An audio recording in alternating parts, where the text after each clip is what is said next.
Hello बच्चों, कैसे हैं। आज बच्चों हम लोग पढ़ेंगे रिडॉक्स टाइट्रेशन के टाइप, है ना। जिसमें पहला हम लोगों ने देखा था पोटासियम परमैंगनेट, जिसको परमैग्नोमेट्री कहते हैं, है ना। आज जो है बच्चों हम लोग डाइक्रोमेट्री को देखते हैं। बोर्ड पर नज़र रखेंगे, 100% आपको समझ में आएगा, है ना। डाइक्रोमेट्री कहता है कि यह एक प्रक्रिया है बच्चों, जिसमें स्टैंडर्ड सॉल्यूशन पोटासियम डाइक्रोमेट है ना। और इसकी सहायता से किसी रिड्यूसिंग एजेंट के स्ट्रेंथ का एस्टिमेशन किया जाता है, आकलन किया जाता है हम, है ना। तो हम लोग लिखते हैं it is actually a process of estimation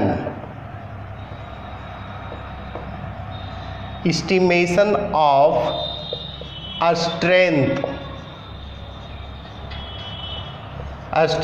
of a solution of reducing agent with the help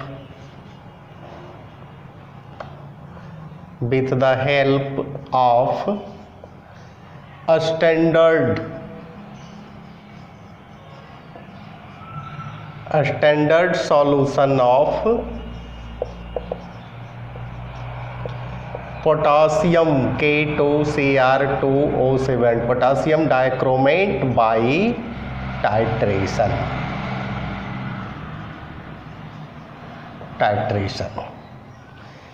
कहता है कि पोटासियम डाइक्रोमेट जो है बच्चों ऑक्सीडाइजिंग एजेंट है ना। लिखते हैं it is a strong oxidising agent, है ना। इतना स्ट्रॉन्ग है बच्चों कि K2Cr2O7 इतना स्ट्रॉन्ग है कि KMnO4 से कम है ना। और हमेशा एसिडिक मीडियम में ये बिहेव करता है, हमेशा याद रखिएगा, है ना। तो लिखते हैं it behaves as oxidising agent in acidic medium, है ना। ये तो बच्चों कथा हो गया, है ना। कथा को आप लोगों ने देखा। अब हम लोग देखते हैं पोटासियम डाइक्रोमेट का डिसोसिएशन करते हैं, है ना। K2Cr2O7 पोटासियम डाइक्रोमेट, अगर इसका डिसोसिएशन करेंगे तो 2 पोटासियम, है ना, निकल जाएगा और बचेगा Cr2O7 पर 2 माइनस, है ना। अब कहता है Cr2O7 पर 2 माइनस है बच्चों, है ना। ए जो है Cr प्लस में कन्वर्ट होगा, है ना। यहाँ 2 क्रोमियम है, क्रोमियम यहाँ 2 कर देंगे, है ना। फिर भी ये रिएक्शन बैलेंस नहीं है, और बैलेंस करने के लिए एसिडिक मीडियम में वाटर मोलिक्यूल्स को उस साइड ऐड करेंगे जिधर ऑक्सीजन की कमी होगी। यानी 7 ऑक्सीजन इधर है और इधर 1 भी नहीं है, तो बच्चों हम लोग क्या करेंगे, 7H2O को ऐड कर दिए, है ना। और इधर जब 7H2O को ऐड कर दिए तो इधर हाइड्रोजन की कमी हो गई, तो एसिडिक मीडियम में opposite side added the number of hydrogen, है ना। यानी 7 दूनी 14 हाइड्रोजन है, यहाँ 14H प्लस कर देते हैं, है ना। अब बच्चों हम लोग चार्ज को बैलेंस करेंगे, 1 2 3 3 प्लस है, 2 गुना करेंगे यानी 6 प्लस हो गया इधर 14 प्लस -2 यानी 12 प्लस है। क्या करेंगे बच्चों, 6 इलेक्ट्रॉन को हम लोग ऐड करेंगे, सारा चीज बैलेंस हो गया। अब यहाँ क्या कहता है, K2Cr2O7 is gain of 6 electron, 6 electron को गेन कर रहा है ना। तो इक्विवेलेंट वेट ऑफ K2Cr2O7 का निकालने के लिए कहेगा तो क्या लिखेंगे, मोल वेट ऑफ K2Cr2 है ना O7 divided by number of gain of electron, यानी जितना इलेक्ट्रॉन को गेन किया है ना।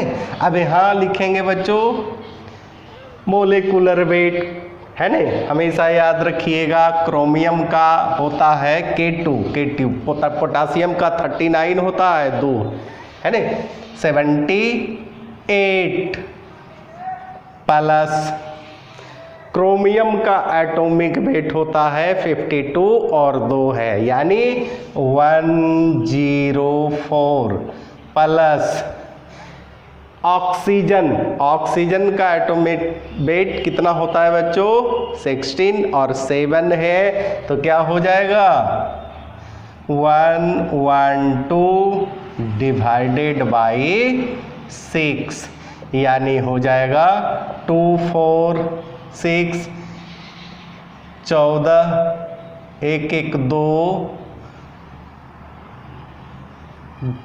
9 आई हो गया 112 डिवाइडेड बाई 6 यानी लगभग 49। यही बच्चों पोटासियम डाइक्रोमेट का इक्विवेलेंट वेट आया है ना। तो बच्चों इसको नोट किया जाए।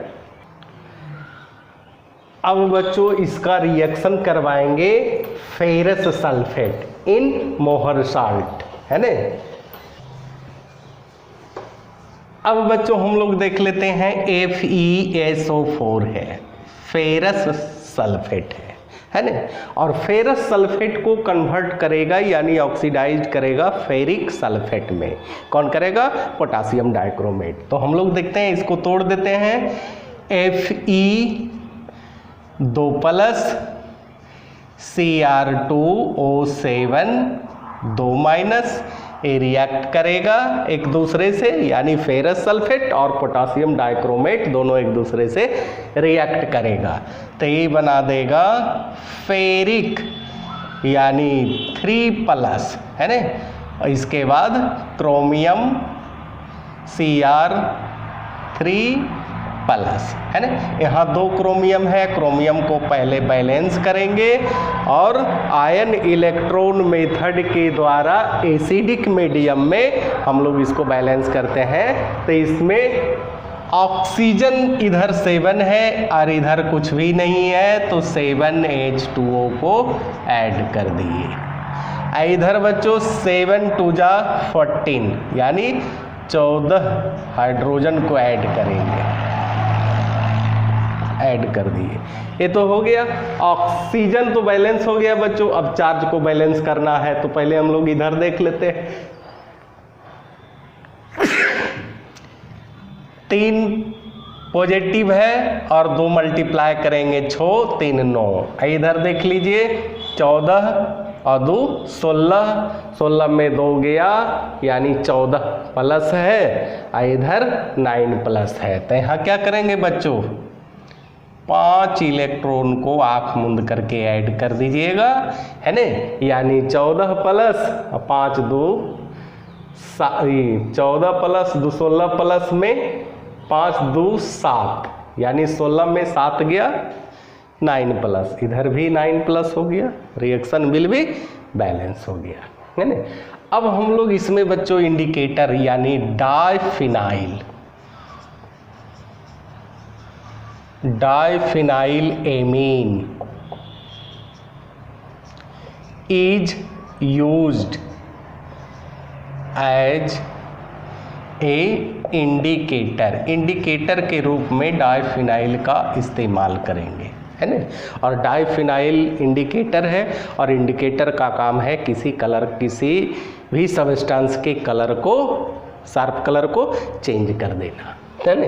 तो कहता है it change from colourless to violet at the end point, इसी तरह से बच्चों रेगुलर क्लास करते रहिए, अनवरत प्रयास कीजिए और हमेशा अभय शांडिल्य पर विश्वास कीजिए। रोज वीडियो देखिए और अभी नहीं एग्जामिनेशन हॉल में जाएंगे तो सिर्फ आप ही का जलवा होगा, ये अभय शांडिल्य की गारंटी है। इसी के साथ धन्यवाद बच्चों।